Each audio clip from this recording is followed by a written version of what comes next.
दोस्तों digital learning में आप सभी का स्वागत है। आज हम फिजिक्स का दूसरा टॉपिक चुंबकत्व स्टार्ट करेंगे और सबसे पहला जो चुंबकत्व में जो क्वेश्चन आता है वो पहला आता है चुंबक किसे कहते हैं और चुंबक के प्रकार क्या हैं। तो सबसे पहले क्या चुंबक जो चुंबकीय वस्तुओं को अपनी ओर आकर्षित करे या अट्रैक्ट करे उसे हम क्या कहेंगे, चुंबक कहते हैं। चुंबकीय वस्तुएं कौन कौन सी होती हैं, जैसे आयरन है, कोबाल्ट है, निकेल है या इसके अलावा स्टील वगैरह है, इन सभी को क्या करें, अपनी ओर आकर्षित करें तो उसे हम क्या कहते हैं, चुंबक कहते हैं। चुंबक की शक्ति के आधार पर कितने प्रकार की होती है, तो चुंबक शक्ति के आधार पर 2 प्रकार की होगी और प्रकृति में मिलने के आधार पर कितने प्रकार की होगी, या अपन कहें कि जैसे मतलब सबसे पहले देखेंगे अपन चुंबक की शक्ति के आधार पर। किसके आधार पर? चुंबक की शक्ति के आधार पर। तो शक्ति के आधार पर होती है वह चुंबक 2 प्रकार की होती है। कौन कौन सी होती है? अस्थायी चुंबक होती है और दूसरी होती है स्थायी चुंबक होती है। दूसरी कौन सी होती है? स्थायी चुंबक होती है। इसको कहते हैं टेम्परेरी मैग्नेट। कौन सी? टेम्परेरी। और इसको कहते हैं परमानेंट मैग्नेट।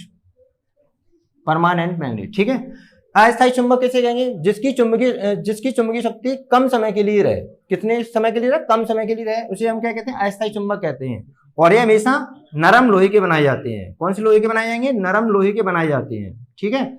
और स्थायी चुंबक कैसे कहते हैं? जिसकी चुंबकीय शक्ति लंबे समय तक बनी रहे उसे हम क्या कहते हैं? स्थायी चुंबक कहते हैं। ये हमेशा कठोर लोहे के बनाए जाते हैं। कौन से लोहे के बनाए जाते हैं? कठोर लोहे के बनाए जाते हैं, ठीक है। अब दूसरी कौन सी प्रकार होंगे? दूसरे प्रकार होते हैं मिलने के आधार पर, या तो हमारे द्वारा बनाई गई होगी चुंबक या प्रकृति में स्वतः मिले। जैसे जो स्वतः मिल रही है प्रकृति में उसे हम क्या कहेंगे? प्राकृतिक चुंबक। उसे हम क्या कहेंगे? प्राकृतिक चुंबक। जैसे मैग्नेटाइट पत्थर होता है, मैग्नेटाइट पत्थर होता है, ठीक है। और दूसरी कौन सी चुंबक होती है?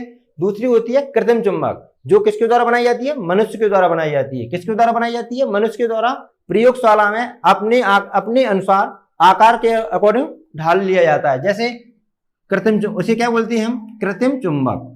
क्या बोलेंगे इसको हम? कृत्रिम चुंबक। प्राकृतिक को बोलते हैं नेचुरल मैग्नेट और कृत्रिम को बोलते हैं आर्टिफिशियल मैग्नेट। Artificial magnet. इसके एग्जांपल में क्या आएगा? नाल चुंबक है, दंड चुंबक है, ठीक है। और इसमें क्या आएगा? तुम्हारा मैग्नेटाइट पत्थर होता है। कौन सा होता है? मैग्नेटाइट पत्थर, ठीक है। तो सबसे पहले हमने क्या बताया? चुंबक किसे कहते हैं? ऐसे पदार्थ जो चुंबकीय वस्तुओं को अपनी ओर आकर्षित करते हैं उसे हम क्या कहते हैं? चुंबक कहते हैं। चुंबक के प्रकार देखेंगे तो सबसे पहले चुंबक शक्ति के आधार पर कितने प्रकार की होगी? शक्ति के आधार पर चुंबक 2 प्रकार की होती है, अस्थायी चुंबक और स्थायी चुंबक, ठीक है। अस्थायी चुंबक कहते हैं टेम्परेरी मैग्नेट और स्थायी कहते हैं परमानेंट मैग्नेट। अस्थायी चुंबक नरम लोहे की बनाई जाती है और स्थायी चुंबक कठोर लोहे की बनाई जाती है।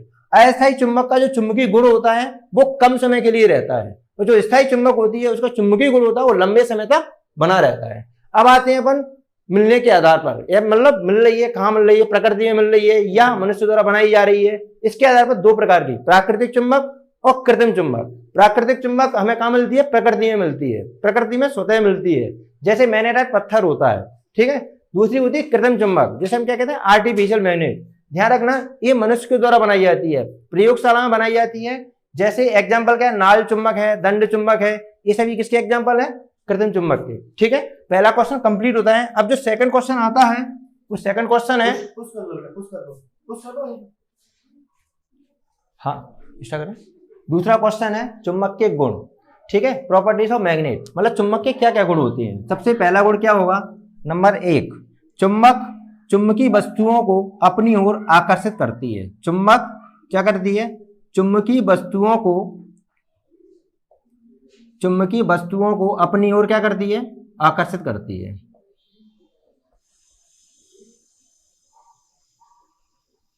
ठीक है, आकर्षित करती है। पहला पॉइंट। दूसरा पॉइंट क्या होगा?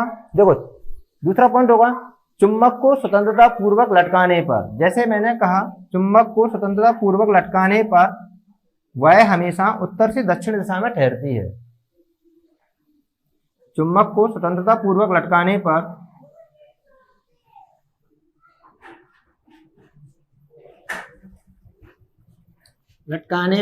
वह उत्तर से दक्षिण दिशा में ठहरती है। हमेशा कहाँ ठहरती है? उत्तर से दक्षिण दिशा में ठहरती है।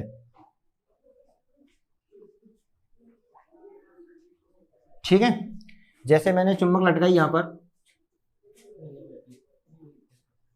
ये नॉर्थ पोल होता है, ये साउथ पोल होता है, तो हमेशा कहाँ ठहरेगी, उत्तर से दक्षिण दिशा में ठहरती है। ठीक है, तीसरा पॉइंट होगा, चुंबक के दोनों ध्रुवों को कभी भी एक दूसरे से अलग नहीं किया जा सकता। क्या, चुंबक के दोनों ध्रुवों को, चुंबक के दोनों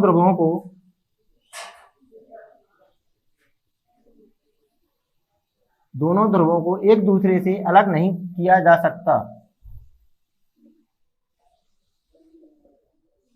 अलग नहीं किया जा सकता।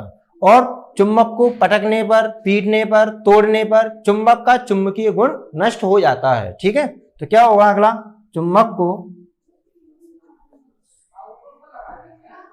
पटकने, पीटने, गर्म करने पर चुंबक का चुंबकत्व नष्ट हो जाता है। ठीक है, और चुंबक के समान ध्रुवों को पास लाते हैं तो क्या होगा, प्रतिकर्षण होता है, और असमान ध्रुवों को पास लाते हैं तो क्या होगा, आकर्षण होता है। ठीक है, अगला कोड क्या होगा, चुंबक के समान ध्रुवों को पास लाते हैं, समान ध्रुवों को पास लाते हैं तो प्रतिकर्षण होगा, तो क्या होगा, प्रतिकर्षण, क्या हुआ, प्रतिकर्षण के गुण। एक बार मैं इधर समझा रहा हूं, तो क्या है, नीचे के बोर्ड के दिख नहीं रहा है, तो अब ऊपर देखें, तो सबसे पहला पॉइंट क्या बताया था, चुंबक चुंबकीय वस्तुओं को अपनी ओर आकर्षित करती है। ठीक है, फर्स्ट पॉइंट। सेकंड पॉइंट क्या होगा, चुंबक को स्वतंत्रता पूर्वक लटकाने पर उत्तर से दक्षिण दिशा में ठहरती है। जैसे मैंने किसी भी चुंबक को स्वतंत्रता पूर्वक लटका दिया कि नॉर्थ पोल है, साउथ पोल है, तो क्या होगा, ये हमेशा कहां ठहरेगी, उत्तर से दक्षिण दिशा में ठहरेगी। कहां ठहरेगी, उत्तर से दक्षिण दिशा में। जैसे कि अर्थ के में जो पृथ्वी होती है, पृथ्वी भी एक चुंबक की तरह व्यवहार करती है, और हमेशा पृथ्वी के चुंबकीय क्षेत्र की दिशा होती है वो हमेशा साउथ टू नॉर्थ होती है। ठीक है, और ऊपर से देखें तो ऊपर से नीचे की तरफ होती है। तो ध्यान रखना है, पृथ्वी के चुंबकीय क्षेत्र के कारण जो चुंबक होती है हमेशा कहां ठहरती है, उत्तर से दक्षिण दिशा में ठहरती है। ठीक है, अगला पॉइंट है, चुंबक के दोनों ध्रुवों को अलग अलग नहीं किया जा सकता। जैसे कोई भी चुंबक है, जो नॉर्थ पोल है, जो साउथ पोल है, यदि मैं यहां से काटूंगा तो ध्यान रखना, इसमें क्या है, जैसे ही मैं काटूंगा तो यहां पर एक अपने आप ही स्वतः ही साउथ पोल डेवलप हो जाता है, और यहां पर क्या होगा, नॉर्थ पोल अपने आप ही डेवलप हो जाता है। तो अपन कह सकते हैं एक चुंबक के जो दोनों ध्रुव होते हैं एक लैला मजनू की तरह कार्य करते हैं। क्या की तरह, लैला मजनू। जैसे लैला मजनू कभी भी अलग नहीं हो सकते, जुदा नहीं हो सकते, इसी प्रकार से चुंबक के दोनों ध्रुव भी अलग अलग नहीं हो सकते। ठीक है, अगला पॉइंट क्या हुआ, चुंबक के दोनों ध्रुवों, चुंबक को पटकने, पीटने पर, गर्म करने पर या ठोकने पर चुंबक का चुंबकत्व नष्ट हो जाता है। ठीक है, ध्यान रखना। और अगला पॉइंट क्या होगा, समान ध्रुवों को पास लाते हैं। जैसे मैंने कहा दो ध्रुव हैं, ये नॉर्थ पोल है, ये भी नॉर्थ पोल है, ये साउथ पोल है। अब मैं कह रहा हूं इन दोनों ध्रुवों को पास ला रहा हूं, मैं क्या ला रहा हूं, पास ला रहा हूं। ध्यान रखना, जब भी मैं दोनों ध्रुवों को पास लाऊंगा तो क्या होगा, प्रतिकर्षण, और जब भी मैं असमान ध्रुवों को पास लाता हूं तो क्या होगा, आकर्षण। ध्यान रखना इस चीज को, क्या होगा, प्रतिकर्षण, और इधर पास लाता हूं तो क्या होगा, आकर्षण। ठीक है, तो ये सभी चुंबक के गुण हैं। ठीक है, अब हम नेक्स्ट क्वेश्चन देखेंगे। इसका जो नेक्स्ट क्वेश्चन है, चुंबकीय बल रेखाओं से आप क्या समझते हो।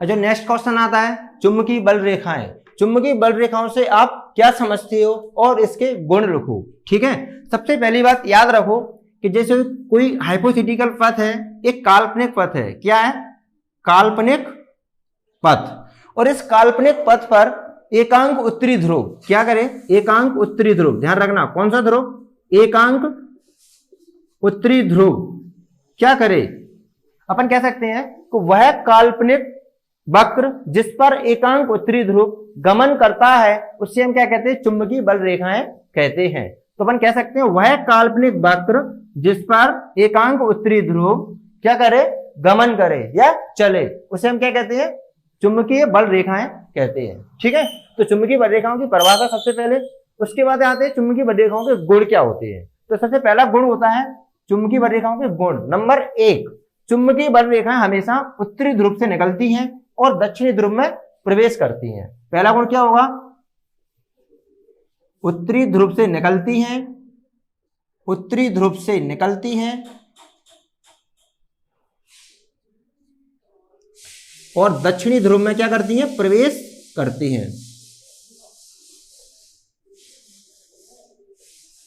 दक्षिणी ध्रुव में क्या करती हैं, प्रवेश करती हैं। जैसे ये अपना नॉर्थ पोल है, ये अपना साउथ पोल है, तो कहां से निकल रही हैं, उत्तरी ध्रुव से निकलती हैं और दक्षिणी ध्रुव में क्या करती हैं, प्रवेश करती हैं। ध्यान रखना, उत्तरी ध्रुव से निकल रही हैं और दक्षिणी ध्रुव में क्या कर रही हैं, प्रवेश कर रही हैं। और दूसरा पॉइंट क्या होगा, दूसरा पॉइंट हो गया ये हमेशा सतह के लंबवत निकलती हैं। ध्यान रखना, ये हमेशा कहां से निकलेंगी, सतह के लंबवत। लंबवत का मतलब होता है हमेशा 90 डिग्री के कोण से ही निकलेंगी, और 90 डिग्री के कोण पर ही प्रवेश करेंगी। तो सतह के लंबवत निकलती हैं और लंबवत ही प्रवेश करती हैं। तो क्या कहेंगे अपन, चुंबकीय बलरेखाएं सतह के लंबवत निकलती हैं, लंबवत निकलती हैं और लंबवत ही प्रवेश करती हैं, और लंबवत ही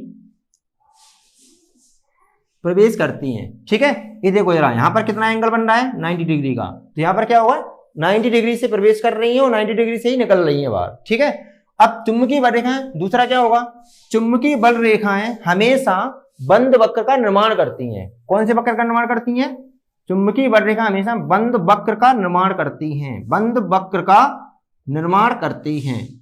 कौन से वक्र का निर्माण करती हैं, बंद वक्र का। बंद वक्र जैसे कि ये हमारी चुंबक है, ये नॉर्थ पोल है, ये साउथ पोल है, तो यहां से निकलेगी, उत्तरी ध्रुव से दक्षिणी ध्रुव में प्रवेश करेगी और अंदर अंदर इसके पास आएगी। तो अपन कह सकते हैं चुंबकीय बल रेखा हमेशा कैसे वक्र का निर्माण करती हैं, बंद वक्र का निर्माण करती हैं। ठीक है, चौथा पॉइंट क्या हुआ, दो चुंबकीय बल रेखाएं आपस में एक दूसरे को क्रॉस नहीं करती या एक दूसरे को काटती नहीं है। तो चुंबकीय बल रेखाएं आपस में एक दूसरे को काटती नहीं है, आपस में एक दूसरे को